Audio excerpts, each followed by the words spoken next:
This this next poem, it's about it's kind of about my mom, but not really, but kind of. So my mom just stresses me out, man. Like, and I love her. She's a math person. That doesn't even mean anything. I don't know what it means to be a math person. My mom thinks in numbers and like figures a lot. Like that's really important to her. And she's always right. Like my mom has if you ask my mom when she's been wrong, she'll just stare at you in silence.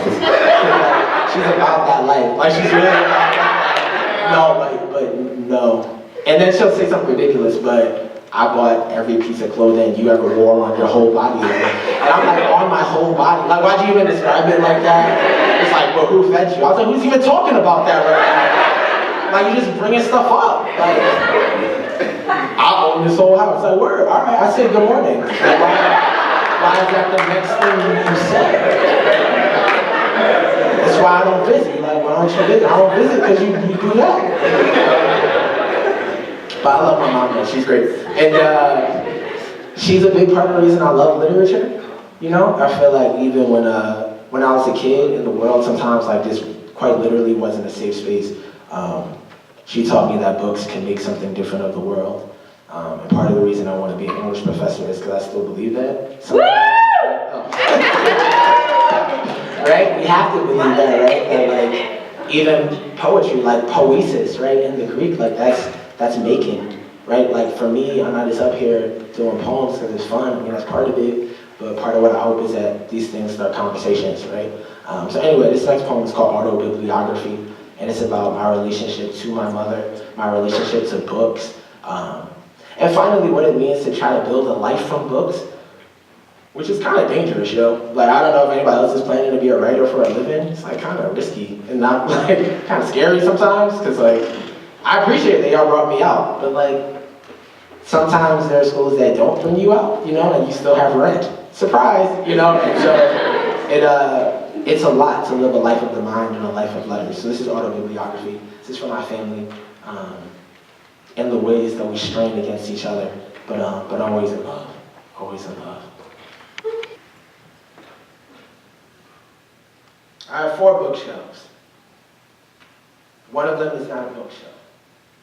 One of them is a dinner table heavy with fiction. Every time I sit for supper, the covers Morse code me the same message, flashing like the skyline of a wounded city. You are smart, you are smart, you are safe for now. My mother always used to say, an idle mind is the devil's library, or something like that. I'm still not sure what she meant, but at age 5, every piece of imagery was literal, and now my mind is an argument with my mother about her fear of the invisible. My mind is biblical canon. My mind is a canon. Every book is another boom in the chamber. Every chamber is a chamber orchestra. Every orchestra is a chamber in the planet's heart. And sometimes my heart is just an electric blue fist buzzing in the bones of a boy with a flair for fear and nowhere but a notebook to give it to. I used to trust my fists as much as my blues. Now I just box with old regret whenever the rent is due.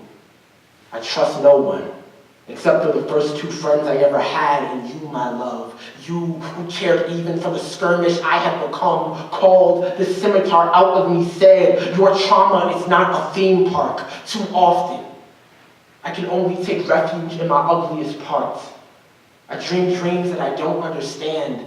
Some where I am every animal or Noah's Ark, mourning the family I have lost. In others, I am the rain itself.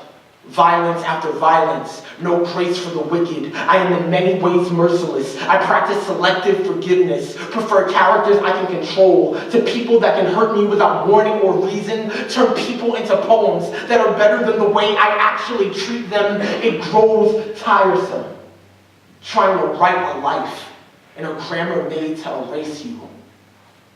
I was born out of breath. Spent kindergarten through 8th grade running, from bus to home to books where no one fled. Where heroes fought with sword, spell, or prayer, figured this must be where kids like me learn to live. In legend, the safety net of ancient days. So every time my mother asks me if I'm okay, I always start off with, I'm fine, Ma. I'm fine.